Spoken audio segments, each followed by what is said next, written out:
Well, Terry Davis, saddle harness and horse colour maker, based here in Shropshire. Majority of my work is for working horses, and I make collars, I make cart gears for horses that pull carts, horses that plough the fields, work the land, that sort of stuff. And mixed in with a bit of driving harness for smaller horses, and brewery harness for the big Shire horses at some of the breweries that we still use them. I've been working with harness for the past 30 years now. So saddle making, harness making and colour making were in fact three separate crafts at one time, whereupon the saddler made saddles for horses that were ridden. The harness maker made harness for horses that were used for draft purposes.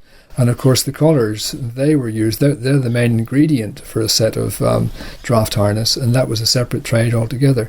Unfortunately, there aren't many collar makers left nowadays, and so I'm in the position where I had to learn that myself in order to be able to supply the complete set of harness. There is a sort of established process that you go through. I mean, you start with the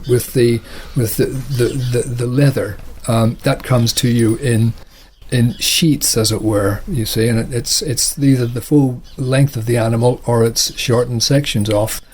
And of course you have to cut that into strips, and when you've cut that into the required strips that you need, you then have to prepare it by doing the edging processing and doing the polishing processing right up to the point where you are about to stitch it all together. And then you go through the stitching process, whereupon you stitch all these bits of leather that are required together. There's a huge range of harness that can be made. You're working on different sets all the time, and it's all made up from component parts. And of course the component parts have to be made independently and separately, you see.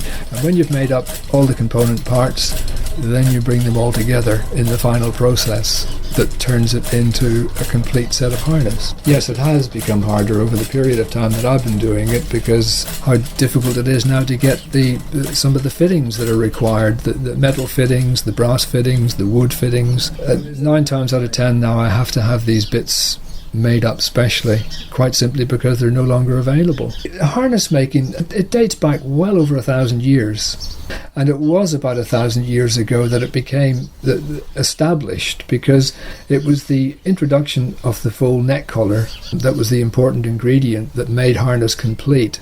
I mean, but that had its origins in China, and it was when the collar was introduced, it enabled horses to work to maximum efficiency and capacity. The principles of harness making are still the same since then. They haven't changed a bit. There's no reason for them to change, because they work perfectly well. But I mean, I do love coming in the morning and just settling down to work and doing what I have to do. It's as simple as that, yeah.